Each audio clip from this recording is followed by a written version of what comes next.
વિભાગની આગાહી રાજ્યમાં ઠંડીનો ચમકારો વધશે 2 દિવસ બાદ તાપમાનમાં 2 થી 3 ડિગ્રીનો ઘટાડો થશે। અમદાવાદમાં રાત્રિ તાપમાન 19 ડિગ્રીની આસપાસ નોંધાયું છે, જ્યારે નલિયામાં 15 અને ગાંધીનગરમાં 16 ડિગ્રી આસપાસ તાપમાન રહ્યું છે। તો 2 દિવસ બાદ તાપમાન ઘટ્યા બાદ 4 દિવસ બાદ ફરી 2 ડિગ્રી તાપમાન વધશે। ઉત્તર ભારતીય પ્રદેશમાંથી પવન નહીં ફૂંકાવાના કારણે હજુ ઠંડીની લહેર નહીં। આગામી 7 દિવસ વાતાવરણ સૂકું રહેશે, 2 દિવસ वातावरण यथावत रहશે। 24 घंटे के बाद डे 2 ऑनवर्ड्स जो है तापमान थोड़ा सा जो है 2 से 3 डिग्री जो है कुछ हिस्सों में गुजरात रीजन के गिरने की संभावना है। इसका मुख्य कारण ये है कि जो हवाओं का रुख है वो नॉर्दर्ली हो रहा है, जिसकी वजह से जो है थोड़ा सा जो है तापमान में गिरावट देखने को मिलेगी अगले 3 से 4 दिन। उसके बाद फिर जो है तापमान में फिर से जो है 1-2 डिग्री की बढ़त रहेगी और मोस्टली जो है उसके बाद तापमान एनएलसी में देखने को मिलेगा। तापमान अगर हम देखते हैं, न्यूनतम तापमान गुजरात के में जो है पिछले 24 घंटों में जो दर्ज हुआ है उसमें सबसे न्यूनतम तापमान नलिया में 15.8 डिग्री सेल्सियस और गांधीनगर में 16 डिग्री सेल्सियस तापमान दर्ज किया गया है।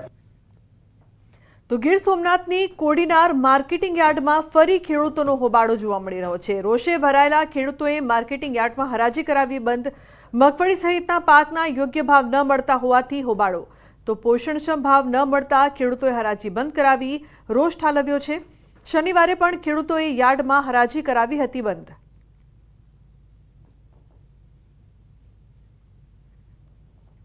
તો બનાસકાંઠાના થરાદમાં સીપુ લાઇનમાં ભંગાણ સર્જાયું છે। થરાદના વડગામડા પાસેથી નીકળતી સીપુ લાઇનમાં ભંગાણ સર્જાયું છે। ગામડાના તળાવો ભરવાની લાઇનમાં ભંગાણ સર્જાતા ખેતરોમાં પાણી ફરી વળ્યા, જેના કારણે ખેડૂતોના પાકને નુકસાન। ત્રીજી વખત પાઇપલાઇનમાં ભંગાણ થતાં ખેડૂતોના રાયડાના પાકને ભારે નુકસાન પહોંચ્યું છે। તો પાઇપલાઇન રિપેર કરવાના કોન્ટ્રાક્ટરો રૂપિયા લેતા હોવાના ખેડૂતે આરોપ કર્યો છે। તાત્કાલિક ધોરણે પાઇપલાઇનનું રિપેરિંગ કરવા ખેડૂતોએ માંગ કરી છે। આ બીજી કે ત્રીજી વખતનો પાઇપલાઇન ફૂટી છે, કોઈ કોન્ટ્રાક્ટરના અધિકારીઓ બધા મિલી ભગતી હોય એવું લાગે છે। 2-3 વખત રજૂઆત કરી પણ કાંઈ અમારી વાત સાંભળી નથી। અમારે આ ત્રીજી વખતનો પાણી આવ્યું એટલે 12-6 મહિનાથી છે। રાયડાનો પાક વાવેલો છે ને ડૂલાઈ ગયો છે બધું। અંદાજે આજે 20 બોરી રાયડું થાય એવું હતું, તો હવે 5 બોરી થાય એટલું બચ્યું છે, બાકીનું બળી જવાનું। કર્મચારીઓ આવીને જ્યાં કંત્રાટીને બધાય જેણે 2-5 રૂપિયા ખવાર્યા એનો કામ થઈ ગયો ને અમોની પાસે કીધું કે તમે કોઈ પૈસા આલો 20-25 હજાર રૂપિયા, તો કે આ કામ થાય નકા થશે નહીં। તો કોઈ અમારી પાસે પૈસા હતા નહીં, કોઈ અમે આલ્યું નહીં। આ અમારું કામ છું નહીં, હાથ ફેરી અમારું રાયડું બોળી નાખ્યું પાઇપ ફૂટ। તો ગીર સોમનાથ જિલ્લામાં ઇકો ઝોનનો વિરોધ હજુ પણ યથાવત છે। ઇકો ઝોન રદ કરવાની માંગણી સાથે ખેડૂતો એકઠા થયા હતા। ગીરના વડામથક સાસણમાં ખેડૂતો દ્વારા વિરોધ કાર્યક્રમ યોજવામાં આવ્યો હતો। આજે સાસણના ભાલછેલ હેલિપેડથી વિશાળ ટ્રેક્ટર તથા બાઇક રેલી સાથે ખેડૂતો મોટી સંખ્યામાં વન વિભાગની વડી કચેરી ખાતે પહોંચ્યા। હજારોની સંખ્યામાં ખેડૂતો એકઠા થયા હતા। સાસણ ગીરના આરએફઓને આવેદન આપ્યું અને ઇકો ઝોન રદ કરવાની ઉગ્ર માંગ કરી। આ આંદોલનમાં મહિલા ખેડૂતો પણ મોટી સંખ્યામાં જોડાયા। ઇકો ઝોન નાબૂદ ન થાય તો મેંદડાના 12 થી 15 સરપંચો આવનારા દિવસોમાં રાજીનામા આપશે। જે અહીંયા આ વાતો એવી કરે છે કે સિંહના કારણે ઇકો ઝોન લાવવામાં આવ્યો છે, તો અહીંયા જે પરમિટ લઈને રોજની 200 થી 250 જીપ્સીઓ અંદર જવા દેવામાં આવે છે, ટ્રેકરો સિંહને રસ્તા ઉપર લઈને આવે છે। તો આ તમામ જે પ્રોસેસ થઈ રહી છે એને અમે લોકોને સાથે રાખીને બંધ કરાવીશું। પરમિટથી સિંહ દર્શન બંધ કરાવીશું। તો રાજકોટના ગોંડલ માર્કેટ યાર્ડમાં દેશભરમાં પ્રખ્યાત ગોંડલિયા મરચાની ખરીદી શરૂ કરાઈ છે। યાર્ડમાં પૂજા વિધિ સાથે ખેડૂતો અને વેપારીઓને કુમકુમ તિલક કરી મરચાની ખરીદી શરૂ કરાઈ છે। સાથે જ મરચાની હરાજીમાં આવેલ પ્રથમ ખેડૂતને શિલ્ડ આપી સન્માન કરાયું। આજે સિઝનની સૌ પ્રથમ 3500 થી 4000 મરચાની ભારીની આવક નોંધાઈ છે। હરાજીમાં સાનિયા મરચાની એક ભારીના 20 કિલોના રેકોર્ડ બ્રેક ભાવ ₹23,113 સુધીના ભાવ બોલાયા હતા। તો યાર્ડમાં મરચાની હરાજીમાં સરેરાશ ભાવ 3000 થી લઈને 6000 સુધીના ભાવ ખેડૂતોને મળ્યા। ત્યારે ગોંડલના પ્રખ્યાત મરચાનું વેચાણ કરવા ખેડૂતો મોટી સંખ્યામાં ઉમટ્યા હતા।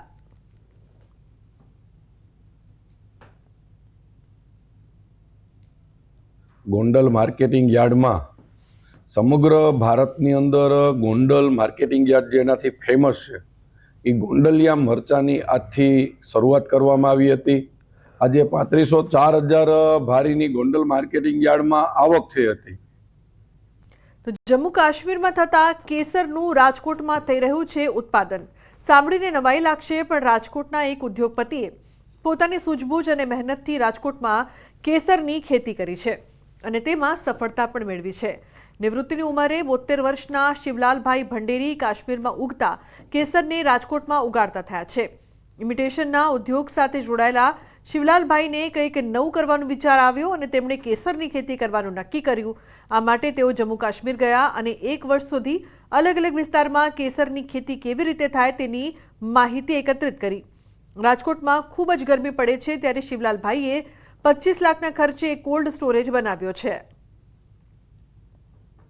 ખર્ચો કાંઈ છે જ નહીં પાલન કરવામાં. આમાં માટી નાખવાની છે અને એમને પણ બી મૂક્યા છે. ટ્રે જ લીધી છે પ્લાસ્ટિકની ટ્રેમાં માટી નાખીને બી વાવી દેવાના છે, પછી મૂકી દેવાનું છે. શરૂઆતમાં 15 ડિગ્રી ટેમ્પરેચર હોય છે. ધીમે ધીમે ધીમે કરતાં કરતાં 6 ડિગ્રી સુધી લઈ જવું પડે. આ રીતે કરતાં જો ટોટલી ફૂલ સરસ મજાના આવી ગયા હતા. 1.5 મહિના પહેલા કેસરના બી અમે વાવ્યા. એમાંથી અમે 1 કિલો કેસર પણ ઉતારી પણ લીધું. હવે થોડું ઘણું બાકી છે, એ 400-500 ગ્રામ જે નીકળે અને હજી આમાં કોકમાં નવા ફૂલ પણ આવશે. તો શિવલાલભાઈએ 2 મહિના પહેલા જે કેસરનું વાવેતર કર્યું હતું તેમાં ફૂલ આવવાનું શરૂ થઈ ગયું છે. તેમનું કહેવું છે કે જમ્મુ કાશ્મીરમાં કેસરની જે ગુણવત્તા પ્રાપ્ત થઈ રહી છે એ જ પ્રકારની ગુણવત્તા હાલ તેમને ત્યાં પણ મળી રહી છે. કેસરની ખેતી ખૂબ મુશ્કેલ છે. કેસરના ઉત્પાદન માટે ચોક્કસ પ્રકારનું ઠંડકવાળું તાપમાન અને આબોહવા જરૂરી છે. એમાં પણ 75,000 ફળમાંથી માત્ર 450 ગ્રામ કેસર જ પ્રાપ્ત થાય છે. ગુણવત્તા અનુસાર કેસર 3 થી 5 લાખ રૂપિયા પ્રતિ કિલોએ વેચાય છે. કેસર ઉગાડવા માટે એક અલગ જ પ્રકારની માટીનો ઉપયોગ કરવામાં આવે છે અને જેને સમયાંતરે બદલતી રહેવી પડે છે. આ તમામ ટેકનિક સાથે શિવલાલભાઈએ કેસરની સફળ ખેતી કરી અન્ય ખેડૂતોને પણ આધુનિક ખેતી તરફ વાળવા પ્રોત્સાહિત કર્યા છે.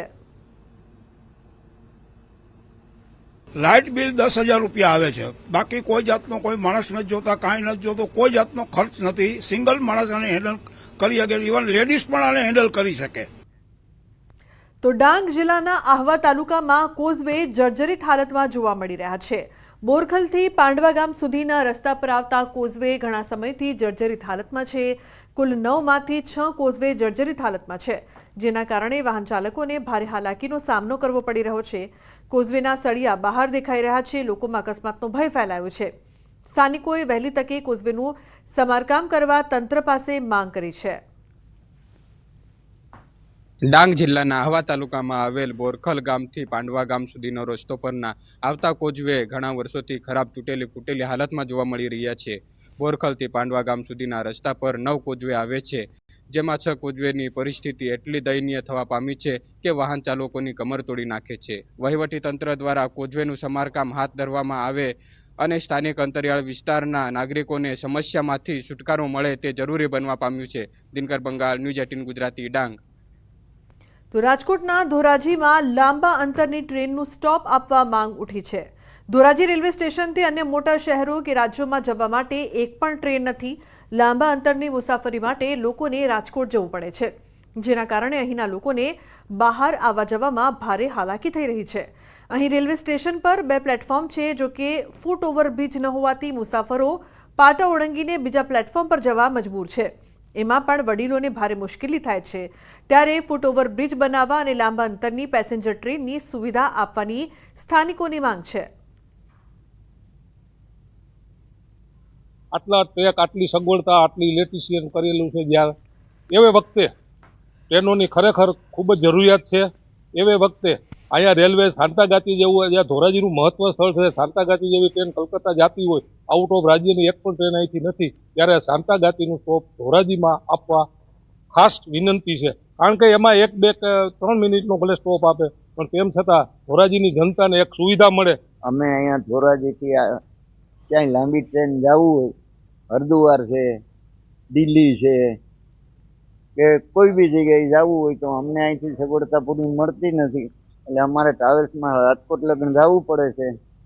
તો અમને કોઈ સુવિધા મળે અને અહીંયા ટ્રેન રોકાય એવી સુવિધા કરી દઈએ. આના કરતાં તો પહેલાં મીટર ગેજ હતી ત્યારે સારી હતી. દિવસની ધોરાજીથી 8 થી 10 ટ્રેનો નીકળતી, એને બદલે બ્રોડગેજ થયા પછી ખાલી 2 ટ્રેન, અને એ આ બુલેટ ટ્રેનના જમાનામાં શું કહેવું. અહીંથી ધોરાજી પેસેન્જર એસોસિએશને વારંવાર રજૂઆત કરી છે પણ કાને અથડાતી નથી. એટલે મહેરબાની કરીને ફરીને વેસ્ટર્ન રેલવે મેનેજરને મારી વિનંતી છે કે નવી ટ્રેનો ચાલુ કરે. તો ધોરાજીને પ્લાસ્ટિક ઉદ્યોગનું હબ માનવામાં આવે છે. કારખાનામાં અન્ય રાજ્યોમાંથી આવતા મજૂરો, ઉદ્યોગકારો અને વેપારીઓને ભારે પરેશાનીનો સામનો કરવો પડે છે. સ્થાનિકો ધોરાજી સાથે ઓરમાયું વર્તન થઈ રહ્યું હોવાનો આક્ષેપ કરી રહ્યા છે. શહેર કોંગ્રેસ પ્રમુખે આ મુદ્દે સત્તા પક્ષ પર આક્ષેપ કર્યા, જ્યારે ભાજપ નેતાએ પણ ટ્રેનનું સ્ટોપેજ આપવા માંગ કરી. આ મુદ્દે ફરીવાર સાંસદ ધારાસભ્યને રજૂઆત કરવાની તૈયારી દર્શાવી છે. ચૂંટણીઓ હોય ત્યારે જે રાજકીય પાર્ટીના સત્તાધીશો જે બેઠા છે એ વચનો આપતા હોય છે કે ધોરાજી શહેરને સ્ટોપ આપવામાં, રેલવેનો સ્ટોપ આપવામાં આવશે, પરંતુ આજ દિન સુધી કોઈ પણ સાંસદે ધોરાજીને રેલવેનો સ્ટોપ આપવા માટે, લાંબા રૂટની જે ટ્રેનો હોય છે એનો સ્ટોપ આપવા માટે પ્રયત્ન કરેલ નથી. ધોરાજીમાં લાંબા અંતરની ટ્રેનની વ્યવસ્થા થાય અને લોકોને તેમના વેપાર ધંધા માટે ધોરાજીથી આગળના મોટા સેન્ટરમાં જવા માટે સુવિધા મળે તે માટે હું કાર્યશીલ છું. અને અમો પણ જો ઝડપથી સુવિધા નહીં મળે તો અમે ફરીથી સંસદ સભ્ય, ધારાસભ્ય અને ઉપસભ્ય રજૂઆત કરી અને ધોરાજીના લોકોને સારી સુવિધા ટ્રેન દ્વારા મળે તે માટે અમે પ્રયત્નશીલ છીએ. તો ધોરાજીમાં જ્યારે મીટર ગેજ લાઇન હતી ત્યારે 9 જેટલી ટ્રેનના સ્ટોપ હતા. હાલ બ્રોડગેજ હોવા છતાં લાંબા અંતરની ટ્રેનના સ્ટોપ ન આપીને ધોરાજીને અન્યાય થઈ રહ્યો હોવાનો સ્થાનિકોનો આક્ષેપ છે. ધોરાજીમાં અન્ય રાજ્યમાં જતી ટ્રેનનું સ્ટોપ ફાળવવામાં આવે તો વેપાર ઉદ્યોગને પણ ફાયદો થશે તેવી સ્થાનિકોની લાગણી છે.